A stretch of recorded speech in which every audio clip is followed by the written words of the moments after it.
नमस्कार. The Marathi wine मेकरमध्ये आपण आज बघणार आहोत वाईन बॅरल्सला लागणारे बंक्स जे असतात ते खराब झाल्यानंतर ते धुवायचे कसं काय. या ठिकाणी एक मोठा कंटेनर आहे. साधारणपणे न्यूझीलंडमध्ये अशा पद्धतीने मोठ्या वायनरीजमध्ये काम केले जाते. मोठ्या कंटेनरमध्ये सर्व खराब बंक्स घेतले जातात.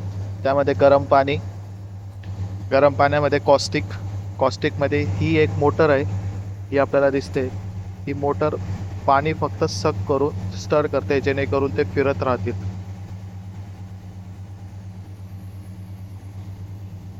व त्यानंतर कॉस्टिकचं कॉन्सन्ट्रेशन कमी करायला ते परत पाण्याने धुतले जातात व त्यामध्ये सिट्रिक ॲसिड टाकले जाते. सिट्रिक ॲसिड कॉस्टिकचा pH न्यूट्रल करून आता यामध्ये आपण सिट्रिक ॲसिड टाकलेले आहेत आणि यामध्ये आपण असे 2 बॉल्स टाकलेले आहेत जेणेकरून ते बॉल्ससुद्धा पाण्यासोबत फिरतील आणि ते एका ब्रशचं काम करतील बंक धुण्यासाठी. अशा पद्धतीने काम होतं. अधिक माहितीसाठी आपल्या चॅनलला फॉलो करा, सबस्क्राईब करा.